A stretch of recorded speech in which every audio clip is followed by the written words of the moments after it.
Just a disclaimer, the opinions expressed in this podcast are our own views and views of our guests. Nothing in this podcast is to be taken as legal advice. Your LexisNexis legal research and AI technology experience is now even more powerful with Lexis Plus AI, now with Protégé, your personalised AI assistant that will transform your legal work. Find out more today at lexisnexis.co.nz.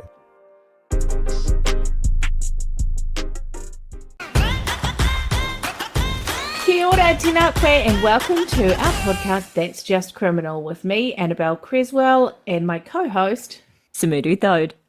Who have we got in the studio today, Sumudu? Well, the answer is actually no one is in the studio with us today, but we do have a surprising and important guest. Who is it?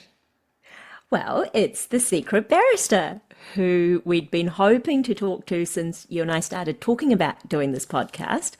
And we have finally got the Secret Barrister on our episode today. Now, for those of you who need some introduction to who the Secret Barrister is, most of us who are barristers know who the Secret Barrister is, a UK barrister who was writing a blog and then that turned into a book. But Sumudu, tell us a little bit more for those who don't know who he is, or she, because the whole thing about the Secret Barrister is they are secret, so we don't know if it's a male or a female. The Secret Barrister is a barrister. They specialise in criminal law. They're an author, a blogger. They've written for The Times, The Guardian, and a bunch of other newspapers and journals. They've won some awards for being a blogger of the year. But the thing that we know the Secret Barrister for is the books that the Secret Barrister's written. So the first one was in 2018 called The Stories of the Law and How It's Broken. And that was followed in 2020 by The Fake Law, and then in 2022 by Nothing But the Truth. And what the Secret Barrister does is shines a light on those issues that matter and are of importance to those of us who practice criminal law. Even though he's in the UK, a lot of the same issues matter legal aid. And not only does he shine a light on those issues, but he also shines a light on how interesting, changeable, dramatic our job is, and all the good stories that come with it. Yeah, I think it's just an explanation of the criminal justice system and all how it works, whether you're a defendant, a victim, a lawyer, a prosecutor, just from every angle. And I guess the reality is that whichever angle you look at it, it's broken. And you'll hear even today how much the Secret Barrister does not dance around that topic, makes no issue of the fact that he or she believes that the system is very much broken and a dumpster fire, train wreck, burning to the ground. In our early episodes, we used to have a sound effect for that. So maybe we need to bring that back. I think so too. Yeah, but the only thing we need to explain before we get right into it is that because the Secret Barrister is someone that we don't know, they're not with us, and we have to ask the questions, and then you're going to hear that his or her voice is disguised. This is not the real voice of the Secret Barrister, but these are the real, genuine answers from the Secret Barrister. So, Sumudu, do you want to ask the first question? Because it's a question that I personally hate, and it normally gets asked to women, but we don't know if this is a woman or a man, so it's potentially not sexist. Potentially not. So the first question was, how do you find the time to be a barrister and write, blog, tweet? And does that at times come at the expense of your family or personal life? And I think the general question was kind of, do you have a good work-life balance? So let's have the answer, Secret Barrister. The rather unhappy answer is that as the criminal justice system in England and Wales slowly burns to the ground... You see, dumpster fire burning to the ground. Carry on.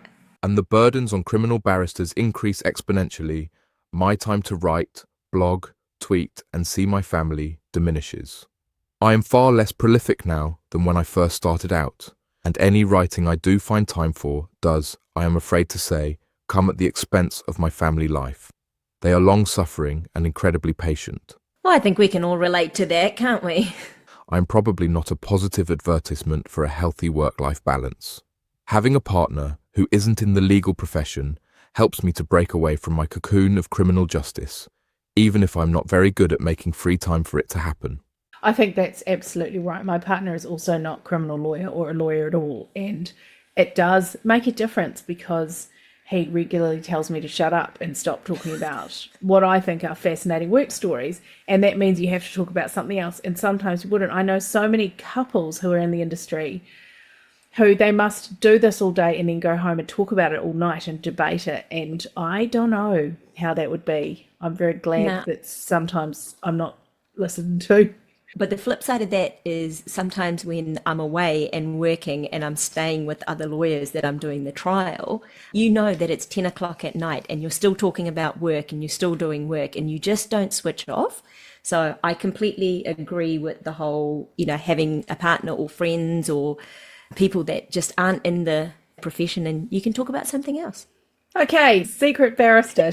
Can we shorten that somehow? To Secret. So, Secret, how did you first come up with the idea to write stories of the law and how it's broken? Was the idea to be anonymous from the get-go, or did that happen along the way? Credit for the idea of stories of the law and how it's broken must go to my agent, Cresswell beloved. He found my anonymous blog and left a message asking whether I had any interest in writing a book, and it all rather spiraled from there. I hadn't previously given any thought to writing a book, but with Chris's help, we put together a pitch which ultimately became the first book. We knew early on that we would draw on my real-life cases for inspiration in critiquing the system, and anonymity was necessary to protect the people in those stories. You have been described as a junior, but you describe yourself as a junior barrister, but you've been working since at least 2015 from what we can work out. So do you still describe yourself as a junior or an intermediate barrister? Technically, I'm still a junior barrister. Any barrister who isn't a King's Counsel is a junior barrister, but I'm probably approaching the stage where I'd be considered a senior junior. That's interesting. So you're either a junior or a KC, nothing in between. KC. I think that would be quite soul destroying because they're not, especially the amount of barristers practicing over there, not everyone's going to get to be a KC, are they? And so, Secret, do you have an apprentice junior or do you actively encourage juniors to enter into the profession or find something less broken and more rewarding? I have supervised pupils, trainee barristers, and I speak to a lot of law students looking to enter the profession. My advice tends to be fairly uniform. The job of being a criminal barrister is hard and getting harder. You will be working in a broken system which, each passing day, breaks a little more. It takes a significant toll on your personal life and your health. You will rarely, if ever, be thanked or praised for your efforts. Indeed, politicians will delight in telling the public you serve that you are the root of all evil in society. And in the early years, you may find that you struggle to earn enough to live on. Anyone involved in the system will know that it's broken, whether you're a defendant, a victim, even lawyers, police, judges, we all know that the system is broken. But what I tell juniors is if we do our part, then maybe the system is less broken. But, if you know all of that and you are going in with your eyes open, it is still one of the best jobs you can do. You will be doing something that matters. No day is ever the same. No day is ever dull. You will see the best and worst of humanity and will spend every day in a constant heady rush of adrenaline. There is nothing else like it, which is why, despite all of my complaints, I'm still here. And I think this answer is actually one of the reasons why I really love the books, because it's in your face truth and honest, and any criminal lawyer who's reading the book can understand exactly what that is. It's like, it's shit, but it's amazing and you have to do it. X-bombs all over the place here. It's just like it is soul destroying and uplifting all on the same day. The highs and the lows, somehow you just get hooked on them. I just don't think that once you've done criminal law, I just don't know how you could go and do something else. No one ever does. When we were younger and people would say, I'm giving up the criminal law, we used to put money on and take stakes on how soon it would be that they'd come back. Because anyone who's done it properly, they always come back. Yeah. I knew somebody who was a police prosecutor and then they wanted to get away from criminal law for a while, so went and did insurance. And I said, I'll give you 6 months. Like, it's not going to last. And I think it lasted a couple of months. And then they were on the phone going, yeah, this sucks. And I was like, yeah, I told you so. But so moving on, The Secret Barrister, you've won podcast awards. How do you accept awards and maintain secrecy? I usually send a willing stand-in to accept awards on my behalf. My editor once accepted an award dressed as a barrister. It was quite the scene. So being anonymous gives you the opportunity to write about your cases and views on other lawyers and policies, government, judiciary, without too much of a backlash. Have you been recognised by anyone in the profession? Have you had someone sort of recognise that you are the secret barrister? Happily, nobody in the legal profession knows who I am. People have discussed the secret barrister with me and asked if I know who it is, but nobody has yet put two and two together. I'm not sure you could go under the radar in New Zealand. I think we're far too small and somebody would put two and two together. But I also think it's really interesting that they're not doing this for fame. They're not doing this for social media likes or anything like that. They're genuinely doing this to educate the public and I guess expose the justice system from the inside. Shortly after the first book was published, an opponent in court asked me if I'd read it. As I stumbled an unconvincing, no, but I think I've heard of it, they confidently informed me. It's not funny. It's supposed to be funny, but it's not. Which was me told. That's embarrassing for everyone, really. For him and for the person going, do you know who the secret barrister is? And literally talking to the secret barrister. I wonder if they'll ever know. In the event that they're listening to our podcast, they'll go, oh, that was me. I said his book was stupid. Yeah, I doubt it. Our podcast with the disguised voice is not going to be the thing that lifts the veil of who the secret barrister is. Hey, you never know. Weirder things have happened. What measures do you have to go to, secret barrister, to keep your identity a secret? Would you ever consider outing yourself? Fortunately, the media interest in my identity has died down after a spell of intense speculation, with journalists approaching other lawyers to try and dig out who I am. When we have given face-to-face or telephone interviews, we have asked journalists and producers to sign NDAs, so there is a fairly chunky segment of the media which is legally forbidden from reporting anything relating to my identity, which assists. I have no intention to out myself. It would be all but impossible to continue the day job and continue writing if my real name were known. We didn't get asked to do any NDAs or anything like that, did we, Sumudu? No. You must trust us to keep it a secret. And also because we don't know. Because we have no idea. Yeah. We don't know if it's male or female. That's right. We didn't have to sign an NDA because we didn't get close enough. So I suppose secret barrister must actually go and meet journalists sometimes and then they have to sign an NDA because they've seen them. So some people know. A big issue we have in New Zealand at the moment are low wages of police officers and officers leaving for overseas. You discuss lack of resources and how it leads to inexperienced staff, substandard police investigations and evidence in court, and that this in turn leads to an unfair trial for the defendant. And that's something that bothers all of us in our system here in New Zealand too. When you're prosecuting, have you discussed this lack of under-resourcing with the constables or more senior police staff? What's been their response in relation to the inexperienced staff and the impact on justice? Everybody in the system is aware of the problem with under-resourced police forces and inexperienced and poorly trained staff. The problem is that the senior police are limited in what they can actually do within the budgets that politicians set, and are beholden to targets set by those same politicians. There are plenty of politicians calling for increased conviction rates for whatever crime is in the headlines on any given day. Very few politicians campaigning for the police to have proper training on disclosure. I completely and utterly agree. Standby and reserve trials are a source of frustration here in New Zealand. For those who are not criminal lawyers, standby or reserve trials are trials that are the backup trial. So you have to be ready to go ahead with your trial if another trial falls over. So you're all ready with your own witnesses and prepped, but you may or may not get on. And sometimes you think, oh, it's not getting on, and you start to relax and look forward to the weekend, and then you're just told at 5 p.m. on a Friday, the number one trial for the week's fallen over, you're going, or you turn up ready to go and thinking that it's going to get on, and then the trial ahead of you gets on. So it's quite a frustrating thing, isn't it, Sumudu? And it does also lead to prosecutors not being ready and people running trials when they aren't as ready as they should be. Oh, absolutely. It's just kind of like, hey, you might have to work Monday, you might have to work Tuesday, but it might be Thursday, you just don't know. And it's a real frustration for everybody because people have to take time off work if they're witnesses, and you just don't know when it's going to happen, or you're just kind of sitting around waiting.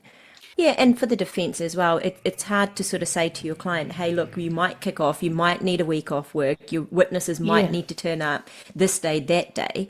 It's hard for defence lawyers as well, because do you take some other work on or do you not? Do you go home and put your sweats on and write submissions in bed? Or do you have to now do an opening and prepare your cross-examination? Put makeup on and high heels. Anyway, has the UK's situation with backups improved since you aired your frustrations in the book? They've got worse, unfortunately. Since the book was written, the backlog in the Crown Courts has reached record levels, close to 80,000 cases. This is as a direct result of funding cuts and the government's catastrophic mismanagement of the justice system during COVID-19. 5 years down the track, even here, we are still seeing the effects of COVID-19.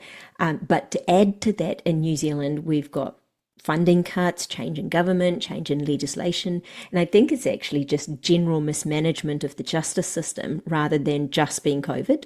It is now common for cases to take 5 years to come to trial, and many of those years will be spent floating in the courts as backer or floating trials, meaning defendants and witnesses wasting hours, days, even weeks of their lives hanging around court buildings only to eventually be told, no justice for you, and sent away to wait for another year or two.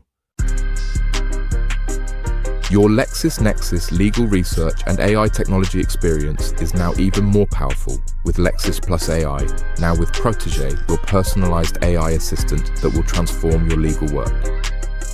Find out more today at lexisnexis.co.nz. Now, back to the episode. See what I mean? Like, he or she is not a master of understatement. It's all, and this is a direct result of the government's catastrophic mismanagement. But I mean, agreed. We've kind of got used to going, oh yes, that's not so well managed. Yes, we do have issues with our justice system. But this is just how it is, and we just get on with it. That seems to be our attitude, right? It's broken, but we can't do anything about it, so we just soldier on. The Secret Barrister is like, this is a dumpster fire. And that's where we need the sound in there, Jane. This is the same system in New Zealand, right? Annabel and I have a case at the moment where the jury trial, the next hearing is 2 years away. Yeah, and it's a homicide. This person would have been in custody for 3 years before they get to trial. And so if they're found not guilty, they're just done a 3-year sentence for nothing. Yeah, they just go, oh, off you go. Yeah, sorry about that. And then try and explain that to people in the family. It's just like, sorry about our system. The flip side is, somebody's lost their family member and they've got to wait for 3 years until a trial as well. Their lives are on hold as well as our clients. Yeah. Quite a few people wanted us to ask about late disclosure leading to aborted trials. That's been a big thing here, and we've brought in various things, haven't we, in the New Zealand courts to try and deal with late disclosure. Significant waste of resources, constant source of frustration for defence bar and the judiciary, as well as the Crown, no doubt. Do you have any practical suggestions as to how this situation can improve? Nothing more imaginative than better training and more resources. Many of the problems I see with disclosure are due to the police simply not understanding what is required of them and failing to draw the prosecutor's attention to the existence of material which is clearly disclosable. One of the frustrations that we've got at the moment is the technology in courts just not being fit for purpose. So the police are still recording interviews on DVDs, like the actual DVDs. And when we're playing these in court, there's a DVD player that needs to be played. I mean, the number of times that they've been scratched or damaged, or the sound's not working, or there's some other issue in court, I think every lawyer can talk about the delays that this causes. They can talk about the inefficiency of this archaic system. Is that the same situation in the UK? Yes, the IT systems that the police and Crown Prosecution Service use are also to blame in many cases, as they are wholly dysfunctional and often result in material falling through the cracks between the systems. Secret Barrister, what's your take on the really hard cases? Do you love or hate those? I enjoy a challenge, not least as some of the most unwinnable cases have later transpired to be those in which the client was, terrifyingly, completely innocent. Yeah, those are terrifying, much, much more stressful when they're innocent. In New Zealand, we have counsel of choice for legal aid files for more serious offences. Do you have the same thing there in the UK? And does it cause problems between lawyers sometimes, where you've got lawyers trying to get the good clients and compete for those kind of clients? For the high-profile cases? Yeah. It is less of an issue at the bar in England and Wales due to the surplus of work. There are more cases than there are barristers to handle them, so stealing clients is not really a thing. Among solicitors, however, there are still sometimes issues due to the funding structure of legal aid for solicitors.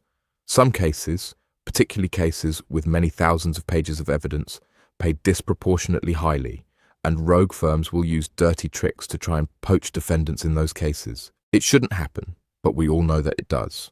Do you think that happens much here, Annabel? I don't want to say. Generally, we have a pretty collegial bar. I think by and large, the defence lawyers in New Zealand are courteous and respectful. Secret Barrister, are legal aid pressures still encouraging lawyers to avoid those tricky cases or defendants, or pleading guilty at the last minute and not carrying out all the preparation that they perhaps should? As the volume of cases increases, and as cases themselves become more complex due to the explosion of digital evidence, the pressure grows to unsustainable levels. There has been an exodus of criminal barristers, meaning far more work falls on the shoulders of a shrinking pool of people. No barristers that I know of are deliberately avoiding tricky cases or awkward defendants, but I am acutely aware that I am rarely as prepared as I would wish to be, and I know that that feeling is widespread. It is not so much lack of funding as the sheer weight of the work that is now required of us. Funding plays a role insofar as a lack of it means that work does not get done in other parts of the system, for example by the CPS or by defence solicitors, and gets pushed onto counsel as the public-facing court to fix. As a result, my job is rarely restricted to doing my job. It is fixing the multitude of problems caused by other people not doing theirs. Can you relate to that, Annabel? That's the constant battle we have, isn't it? What advice would you recommend to those in a small island with a broken system just like yours? Don't let politicians or newspaper proprietors persuade you that criminal justice is only something that affects criminals and lawyers. It is the foundation of civil society and needs resourcing and respecting accordingly.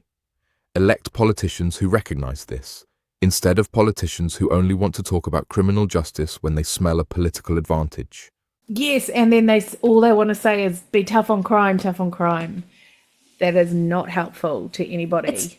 It's just a tagline that's going to get them votes, right? It's not actually going to fix the system. Exactly. Defendants seem to be popularly conceived as wasting time and money and getting off lightly. Some members of the public seem to value a harsh and fast approach to tough on crime over due process. Is there any way that the profession can make the public see the value in resourcing the criminal justice system, or is it just a matter of waiting for another miscarriage of justice to capture the media's attention? I cling to the hope that better public legal education can incrementally help to reunite the public with their justice system and foster an understanding that effective criminal justice is for all of us, not just for criminals. And that's one of the reasons why we started the podcast, is not just for lawyers, it's for the public to understand what we do and to get a glimpse of what we do from the inside. But, at present, it remains the same sad story. Many people only appreciate the value of functioning criminal justice when they are dragged kicking and screaming into the system, by which time it is often too late. So, Secret Barrister, do you think that change has to start at a political level? I do. Politicians of all stripes have a civic responsibility to faithfully and accurately represent and uphold the laws that Parliament makes, and to defend the independence of the judiciary. We too frequently see the opposite. Right now, for example, the Shadow Lord Chancellor, the man who, if his party wins the next election, will have to swear an oath to defend the independence of the judiciary, is embarking upon a concerted campaign of doxing individual judges on social media, baselessly accusing them of bias for the crime of making rulings with which he disagrees, and exposing them to enormous risk through incendiary posts on Elon Musk's racist social media site. Sadly, rather than stand against this behaviour, both his own party and the government are turning a blind eye. You'd love that answer, wouldn't you, Annabel? Yeah. Yeah, and we've talked about Elon Musk on this podcast before, haven't we? This is part of the problem. The routine way the media reports on criminal justice matters is reactive. Where criminal commentators do respond, it's counter-reactive and often against the background of a particularly horrific allegation or offence. This is not a great way to educate the public. Have you come across any other instances of effectively communicating with the public in a more proactive way, so the public has some baseline when they next click on the next headline? I try, where time allows, to offer explainers of high-profile or contentious criminal cases, either in the form of a blog post or a thread on Twitter or Blue Sky, but as you say, it's reactive. It is very difficult to get ahead of these stories. The best I think we can hope for, as individual commentators, is that the lessons we have tried to teach in a previous case will remain with readers for the next similar case that they encounter. But that is far from a comprehensive strategy. Really, as I look at in fake law, a significant burden lies with the politicians and the media, too many of whom are quick to foment misunderstanding and fear in pursuit of cheap applause or a salacious headline. The Secret Barrister, if you could fix one thing in the justice system, what would it be? Or if you can't narrow it down, 3 things. Oof, too many. At present, the most immediate problem is the delays in the criminal courts, a record backlogs of cases and trials stretching years into the distance. This has all been caused by a lack of resources. We need more judges, more barristers, more solicitors, more courts, more court staff, more probation officers, more prison officers, more of everything. Politicians are casting around for ideas that don't involve spending money, such as abolishing juries.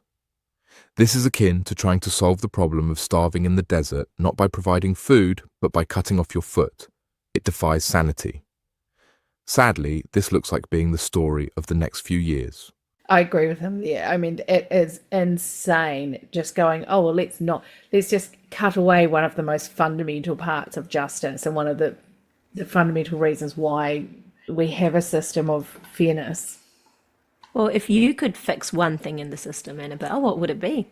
Throw money at the problem in the first place. So we need to address child and adult poverty, domestic violence, and mental health. Throw money at that. Addiction.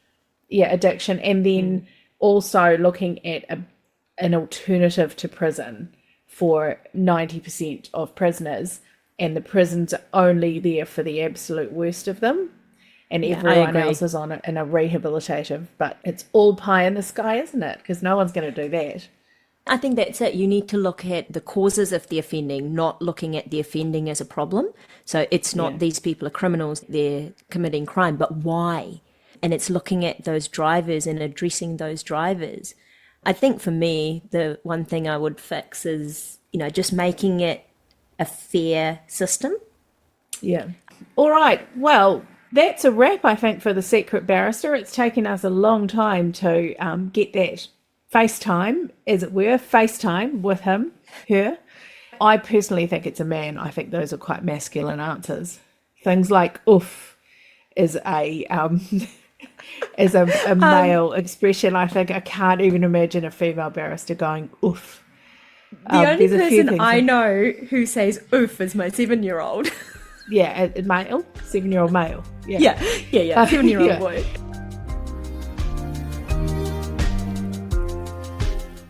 So I think that went pretty well and gave us some food for thought, didn't it? And it's always quite inspiring to see that people are fighting the same fights over there, but he's really or she has really got the attention of the media and the public. World. Yeah, in the world. So that's a nice thing to see. Did you have any other thoughts about today's episode, Sumudu? I think it's just, no matter where you are, it seems like every justice system is facing the same problems. But we wouldn't do any other job. We wouldn't have it any other way. I wouldn't get out of bed for anything else. Yeah, except just if it was just a lot better, that'd be good. If everything was fixed. All right, that was our podcast, That's Just Criminal, with me, Annabel Cresswell, and my co-host, Sumudu Thode. Thank you to LexisNexis. Don't forget to subscribe wherever you listen to your podcasts.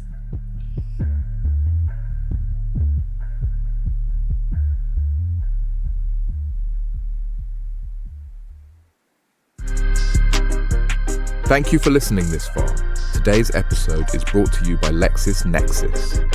Your LexisNexis legal research and AI technology experience is now even more powerful with Lexis Plus AI, now with Protégé, your personalized AI assistant that will transform your legal work.